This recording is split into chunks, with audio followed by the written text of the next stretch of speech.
দেশনেত্রী বেগম খালেদা জিয়া যখন অসুস্থ হয়ে পড়ে তখন সারা বাংলাদেশ অসুস্থ হয়ে পড়ে। বাংলাদেশের মানুষের মন ভালো থাকে না, বাংলাদেশের মানুষের মনে হৃদয়ে কান্নার জোয়ার হয়ে যায়। আজকে দল মত নির্বিশেষে আমাদের নেত্রী বেগম খালেদা জিয়া আজকে বিএনপি দেশনেত্রী বা বিএনপি সভাপতি বা চেয়ারপারসন নয়, আজকে এমন একটি নেত্রী উনি নিজেকে আত্মপ্রকাশ করিয়েছেন বাংলাদেশে।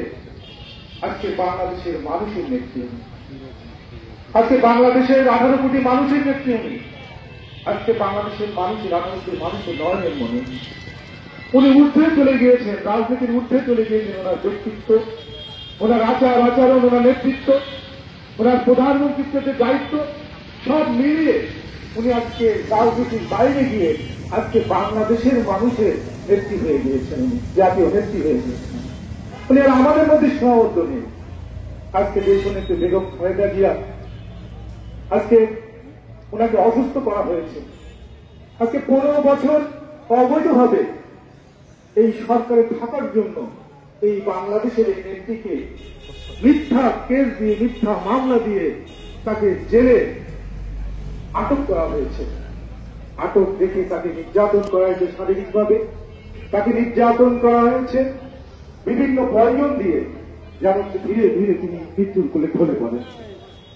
আজকে অত্যন্ত দুঃখ লাগে, কষ্ট লাগে যে এমন একটা নির্মম, এমন একটা অসভ্য জানোয়ার, ইতর রক্ত পিপাসু যে এই বাংলাদেশের 15 বছর নেতৃত্ব দিয়েছে, এটা জানতে শুনতেও ঘৃণা লাগে।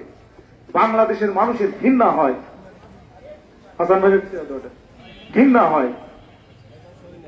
আজকে সেই রক্ত পিপাসু শেখ হাসিনা আমার নেত্রীকে আজকে মৃত্যুর কোলে ঠেলে দিয়েছে। বন্ধুরা আমার, আজকে বাংলাদেশের প্রত্যেকটা মানুষের আজকে রক্তক্ষরণ হচ্ছে। আজকে মানুষ চাইছে যে আল্লাহ যেন তাকে দ্রুত সুস্থ করে আমাদের মাঝে ফিরিয়ে নিয়ে আসেন। আপনারা জানেন, একদিকে শেখ হাসিনাকে বাংলাদেশের মানুষ এদেশ থেকে বিতাড়িত করলো, আরেকদিকে উনি যখন বিদেশে চিকিৎসা শেষ করে বাংলাদেশে আসলেন, লক্ষ লক্ষ মানুষ সেদিন ঢাকার রাজপথে তাকে স্বাগত জানাবে, তাকে আমন্ত্রণ জানানোর জন্য, তাকে শুভেচ্ছা জানানোর জন্য সারা ঢাকা শহরে লক্ষ লক্ষ মানুষের সমাবেশ হয়েছে। আর একদিকে শেখ হাসিনাকে বাংলাদেশের মানুষ লাথি মেরে এদেশ থেকে বের করে দিয়েছে। বন্ধুরা আমার, এই হচ্ছে বেগম খালেদা জিয়া, এই হচ্ছে আমাদের দেশনেত্রী বেগম খালেদা জিয়া। আজকে শহীদ রাষ্ট্রপতি জিয়াউর রহমান যখন মৃত্যুবরণ করলেন, তখন বাংলাদেশের মানুষ থেকে শুরু করে আন্তর্জাতিক পর্যায়ে শুরু করে সবাই ভাবলেন যে বিএনপি বুঝি এই শেষ হয়ে গেল, বিএনপি দলটি আর থাকলো না। আমরাও আশঙ্কায় ছিলাম এই দল কে নেতৃত্ব দেবে, এই নেতৃত্ব দেওয়ার লোক তো নেই। তখন এই আমাদের নেতা মরুন তরিকুল ইসলামের মতো বিবেকবান যে নেতৃবৃন্দ, তারা চিন্তা ভাবনা করে একসাথে মিলেমিশে তাকে এই দলে নিয়ে আসলেন এবং এই দলকে সুসংহত করলেন। এবং ওনার নেতৃত্বে বাংলাদেশে স্বৈরাচারের পতন হল, উনি আপসহীন নেত্রী হয়ে গেলেন।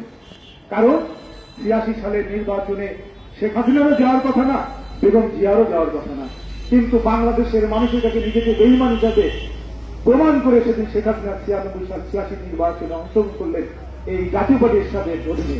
কিন্তু বেগম জিয়া উনি কোন অবস্থাতে এরশাদের নির্বাচনে উনি পা দিলেন না। সেই কারণে আন্দোলন করে ৯০ সালে উনি দেশ আপসীন নেত্রী হলেন এবং বাংলাদেশের মানুষ ভালোবেসে ৯১ সালের নির্বাচনে ওনাকে প্রধানমন্ত্রী বানালেন বাংলাদেশের একটি কারণে, কারণ বাংলাদেশের মানুষের সাথে তিনি বিশ্বাসঘাতকতা করেন। সেই নেতৃত্ব আমাদের এই বেগম জিয়া। সেই কারণে আজকে আপনারা সকলে মন খুলে সারা বাংলাদেশ আজকে দোয়া করছে, সারা বাংলাদেশ আজকে কখনো তার মুখে কোন কুরুক্তি, কোন বক্তব্য, কোন অসভ্য ধরনের কোন আচরণ, শেখ হাসিনার বিরুদ্ধে কোন খারাপ আচরণ, কোন খারাপ কথা, এত নির্যাতন করলো শেখ হাসিনা, একটি বারের মতো উনি বললেন না শেখ হাসিনার বিরুদ্ধে একটি মাত্র খারাপ কথা, একটি কথাও বললেন না শেখ হাসিনার বিরুদ্ধে।